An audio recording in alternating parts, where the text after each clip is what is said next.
Hi, I'm Jean Edelman. For decades, I've been a student of the healing arts: Reiki, traditional Chinese medicine, homeopathy, acupuncture, plant-based, and macrobiotic cooking. Join me on this journey and hear my thoughts of the week.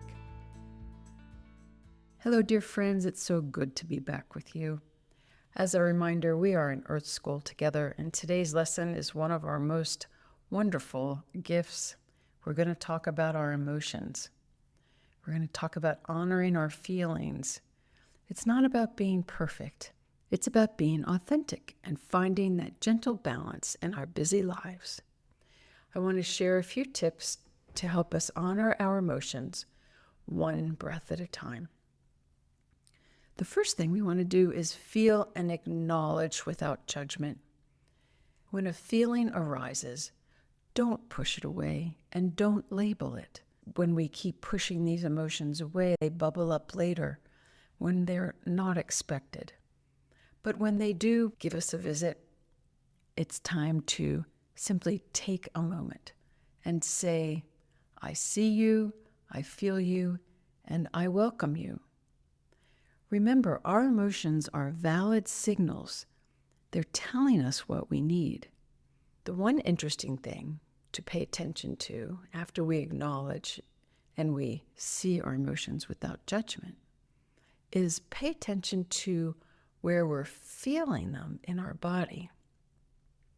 Our body is a miracle. So when these emotions come up, where do we feel them? Is it a tightness in our chest? Does our throat tighten up? Is it in our stomach? These are somatic sensations that help us identify and then hopefully move the emotion through us instead of getting stuck. But if we keep pushing it down, wherever it shows up, it's going to stay there stuck. So maybe we get stomach aches all the time, or maybe we get heart palpitations, or maybe our throat tightens up. It's because when the emotions show up, we're not acknowledging them and we're not seeing them for the message and the lesson that they're trying to teach us. Now, when these emotions show up, the power of the pause is so powerful. Before we react, let's give ourselves the space to just be for a moment. Let's give ourselves the moment to just take a few breaths. Responding instead of reacting allows us to de-escalate the situation and remain grounded. Have you ever gotten whipped up and you're not even in your body sometimes when you get upset? So here's this power of the pause where we take some breaths, where we stay in our body, where we stay grounded so that we can respond. Because it's in this quiet space that we can find our inner calm. The next thing that we want to try is we want to ask this emotion what it is trying to teach us. Because every feeling does have an emotion. And we want to ask, what do we need right now? So anger might be a call for, we need more boundaries. Maybe we're giving too much of our time and we're just getting mad. Maybe we just need to learn to say no. But we need to ask, what is this emotion teaching us? Sadness, it might be an invitation to just seek more connection, finding like-minded people that are aligned with our interests and our likes. So maybe we just need to find a new group to hang out with. But whatever it is, movement is absolutely key. So maybe when we're all whipped up and before we react, let's go take a walk. Let's swing our arms, take some deep breaths. This can actually help move these emotions through us. It may not solve the problem or make it all go away, but it's going to give us a moment and it's going to take it out of our body so that we can respond instead of react. All of this is about building our toolbox. We need tools to process our emotions. This is a part of our learning. When we honor our emotions, we are honoring our body. We are constantly being challenged, and the goal in pausing, locating where it is in our body, and asking the emotion what it's trying to teach us. The goal is to learn to let it flow over us or through us instead of getting stuck and drowning us. And so as we build our toolbox, let's remember our tapping, and let's remember our journaling, the power of our journaling, and let's remember our exercise and our movement.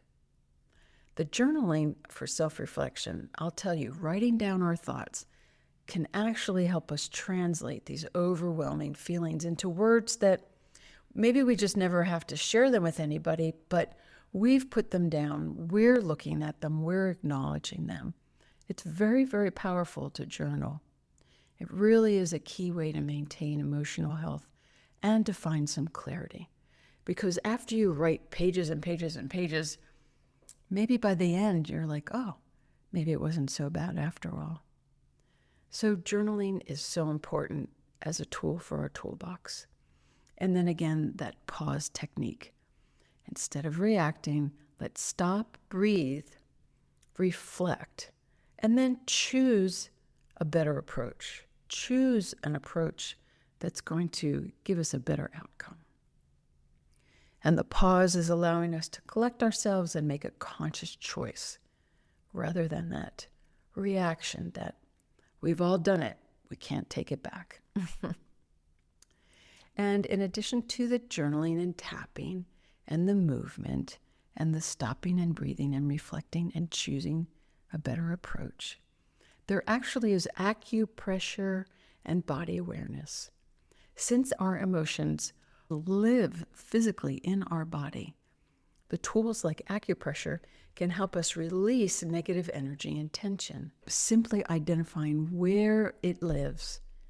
And then maybe we can tap it out of our body and move it out. Sometimes if we're having heart palpitations, if we just tap our heart, maybe it will just move out a little bit. So the acupressure, the actually physically touching our body and trying to move it out, if it's in our stomach, our throat, our chest, wherever it is, we can gently touch and move it out of our body.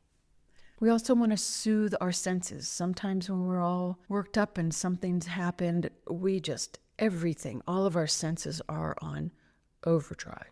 And so let's soothe our senses. Let's go put on some headphones and listen to music. Let's go take a hot bath.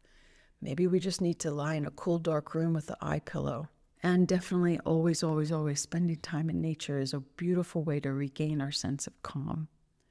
Because really we want to regain that sense before we react to others so that we can be mindful. Because remember too that our words have so much power. And it's really hard to take back something that we've said. And so it's really important to have cool heads. And we do this with the journaling, the pausing, the reflection. Another tool that I've read a little bit about is it's called RAIN. It's called recognize our emotion, allow it, investigate it, and nurture it. When we see it, when we recognize it, and then we allow it to be, don't push it away. Don't push away the sadness. Don't push away the anger. Investigate it. I'm really sad because X. I'm really mad because X. I'm frustrated because X. When we take the time to recognize, allow, and investigate, because then we can begin to nurture ourselves. All of this helps us stay present with our bodies, stay present in the moment without getting lost. My dear friends, our emotions rule our body. I know we're all looking for happiness, and the emotions get in the way. But the healthiest response is to acknowledge the emotions, thank them, and figure out ways that we can say goodbye. Because every moment in our life is an opportunity to grow and learn about ourselves so that we can get stronger, be more confident, and we can be a happy human being. And when we're not feeling well physically or mentally, we truly need to take care of ourselves. That means choosing foods that are whole and healthy. Stay away from sugars, soft drinks, white flour, and processed foods. When we are all worked up and our mind is swirling and we're angry or frustrated or sad, we need nourishing food. We need nice soups, lots of veggies, maybe some plant-based meals, just to help our system calm down. Because when we're processing a lot of life and emotions, and then we throw in heavy, greasy, sweet foods, our body's like, please stop. And so when we are feeling whipped up and not well, this is the most important time to truly, truly take care of our body and think about what we are eating, what our environment is, anything around us that could be contributing to this emotion that's going on. We need to just stop, step away. My dear friends, we can overcome anything when we put our mind to it. So let's stop and listen. Because you know what? The answers, they will come. And maybe sometimes our body just needs a break. And it will find a way to ask for it. So when it asks, please honor it. Take time to stop, refresh, restore, and reboot as often as possible. And my dear friends, when someone we love is having a moment, let's honor them. Let's be there for them as we would want them to be there for us.